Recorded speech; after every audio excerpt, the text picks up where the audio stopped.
I was just thinking about the very controversial topic of abortion because I'm watching Orphan Black. If you haven't watched that TV show, it's wild. And I wouldn't be ruining it for you because it happens in the first episode, I believe. Well, I might be ruining it for you, but essentially the show is about human cloning. Okay, so I was thinking, what if there was, at some point in our future, in human history, in human future history, that we are able to clone humans? Now, there are so many ethical implications, but the primary ethical implication in my mind is who would own the rights to that clone? Like, as it's being created, it's not really a human yet. Like, we would have to see that it actually gains sentience and has like normal human behaviors and seems like a person that was born of natural means. Like, we would only know that over time. So is someone owning that clone? Oh, or do we have to ensure that even if we experiment and it's to discover what humans are really made of and all that stuff, like the spiritual soul side of a human, that we don't ever use the nomenclature, not the nomenclature, I don't know, the verbiology, whatever, verbiage of ownership, like the clone is property of a scientific company, or like that. Just that's creepy. So to me, it's like, even if scientists are involved, which they obviously would be, that child, that baby, as they're growing, should still have parents. In my opinion, they should still be parented entities, not property. Because I mean, so like, I remember back when I had way more conservative views, I would have thought cloning was like, human cloning is like so unethical, because are you even really creating a human? But underlying that was actually a religious perspective, which was only God can create a soul, and that somehow that means that the creation of a human has to be through whatever means God created for him to give it a soul. And so it's almost like if we step in as, pseudo creators and we create a clone of another human, that's not a natural process by which a human is created. Normally it requires ovum and sperm, right? Like, you have to have the fusion of these two different kinds of cells. And so for us to find a way to circumvent that and create a clone of a human, would that person be given a soul? Even if you believe there's a God, would God give that clone a soul?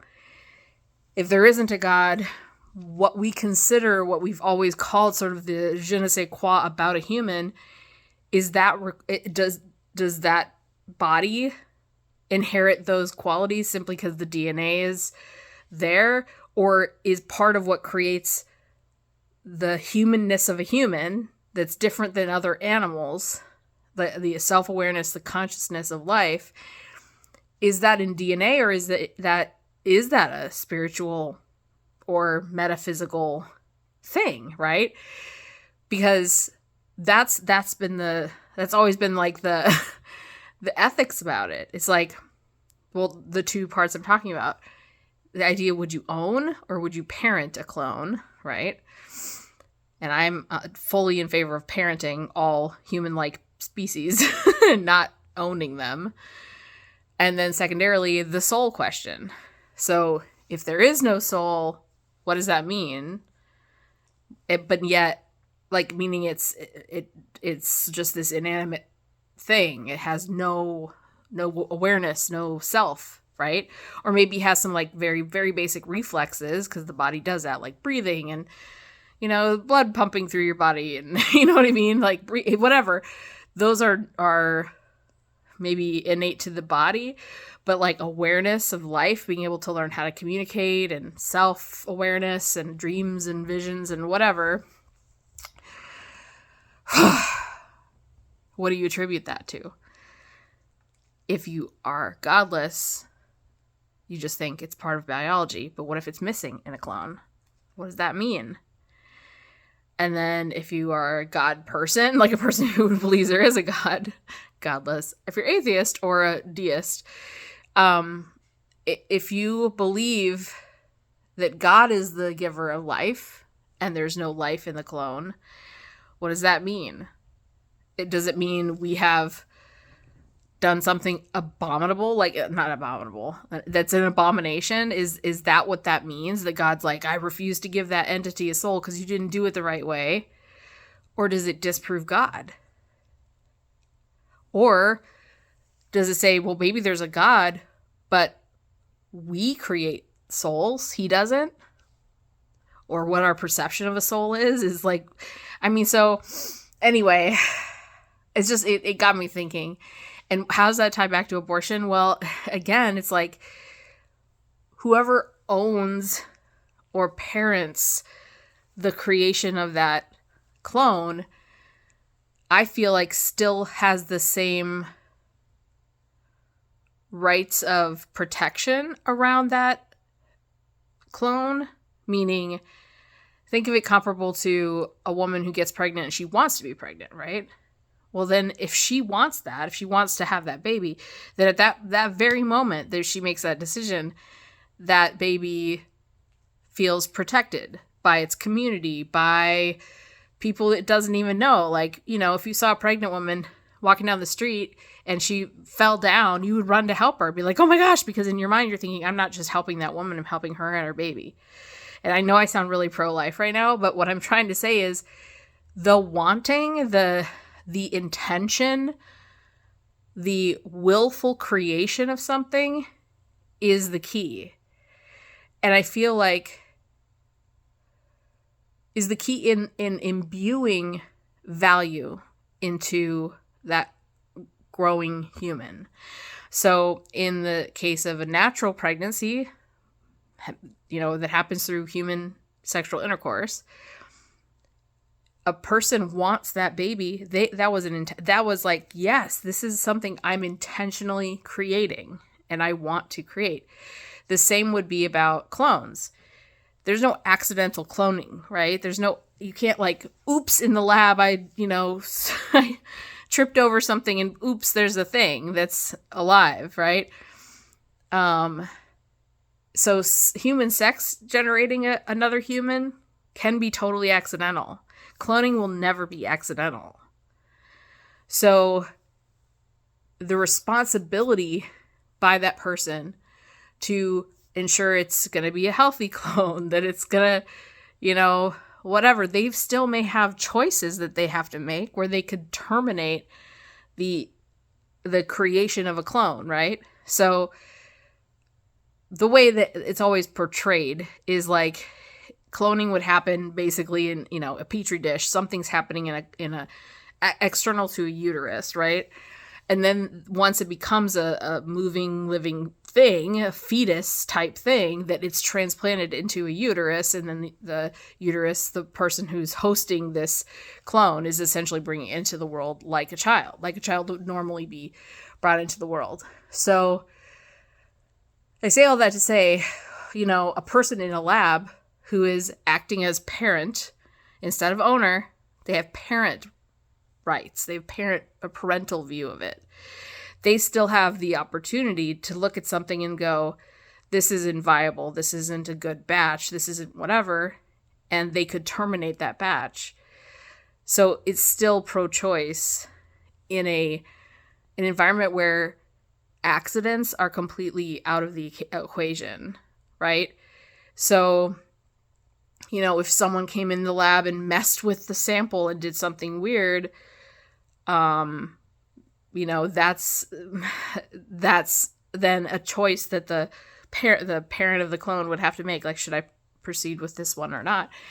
And so the same, I guess, point of when does that choice come out of the hands of the parent and transfer to the being, right? I think it's truly the same moment in either case, and that's at birth. That as soon as that entity has emerged from a womb, taken its first breath, and its body is functioning and, like it's apparently normal in all these ways, that, and even if it's not, right? But like in that moment of birth, coming into the world as a separate entity from the host, that's when that entity, all of the decisions about that entity's ongoing existence fundamentally are about what the entity wants. Obviously, the child, at that stage is, all they want to think about is survival, in the sense that I gotta pee, I gotta poop, I gotta sleep, I gotta eat. And everything the parent is doing at that point is also about the child's survival. So it's like the question of who gets to decide what should happen to the developing human in a natural world or in a cloning type situation, that the will of the parent in that situation, the actual biological parents or a lab scientist, doctor, whatever, those people have both the right and responsibility of determining the survivability or the right situation or the right environment, the right timing, all of the things, the right funding, right? This person who is an adult entity outside of that fetus is the one saying, I'm assessing the situation and I'm determining whether this is going to survive or not, whether I'm going to allow it to survive or not, right? And then as soon as it comes into the world and breathes, now those parental entities, their job is to go, I must ensure it survives at this point, right? So the cloning question has made me examine my views of the pro-life question and what does it even mean, right, to be alive? And in a way, I almost feel like there's no soul-like part of a human in a clone, whether there is something there or not, it will force us to challenge, what do we mean by alive, right? There's an alive in the sense of self-awareness. There's an alive in the sense of I'm breathing and functioning on my own. And there's an alive in the sense of forming and functions starting to turn on. And, so it's going to be really interesting if we're ever actually capable of cloning a human and someone gets away with it, because I feel like there are going to be like ethical boards all around the world stopping it from happening for fear of it just becoming a weird slave-like situation and other horrible, horrible things that I don't even want to think about. But if it were to happen, I will be fascinated to see how people react in both an atheistic, secular, scientific-driven community and also a deist, the soul is a spiritual thing and only God can imbue a person with a soul. It'll be interesting to see those two camps and how they react to whatever the result is. Because no matter what, it's going to make you go, where do we come from? Right? Because we just assume that we only can come to be through our two sex organs producing what is that the word? Gamete? Is that the word? I don't know. A cell that gets to, initiate the human making process. So no matter what happens, if we are successfully able to clone, like, dude, that blows so many things up. It blows up scientific reasoning. It blows up theological reasoning in questions that we thought were answered. We've always believed are just facts, when in fact, they very much may not be. And if we are never able to figure out how to clone humans, that tells me something too. Like, why is it possible to clone a sheep or clone other lower organisms, which we have done at this point now? Why can we clone them, but we can't clone us? That brings up a whole bunch of spiritual and metaphysical questions. Like, maybe we literally can't do it because God did give us something different from the animals. Like, we can do it with animals because animals are sort of these soulless, I hate to say it, but like, they're just not aware of themselves. They may have some sort of sense of their inner self a little bit, but like, they're not aware of themselves and being in the world like we are. So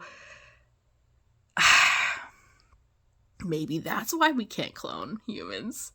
And the thing that really bugs me out of all of this is, what if all of this gets figured out after I die? Like, I'm going to be 48 in just a couple weeks. And I'm like, dang it, my clock's running out, people. Get this whole cloning thing figured out before I go, because I want to know what the frick is going on. Yeah, I don't know. I'm just super fascinated by it. I mean, just the fact that we can clone beings that are not self-aware. Now, we've never tried to clone something that is seemingly more closely related to us, like other primates, you know, like a chimpanzee or, I don't know, orangutan or something, or gorilla. Like, we haven't gotten anything that complex cloned. But even if we did, they don't have language like us. They aren't doing math equations, you know, they aren't writing music.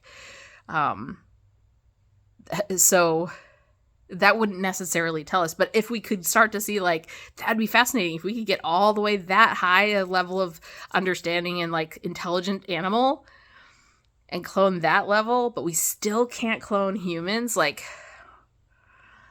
I don't know. What are the implications? Dude, I'm too high for this.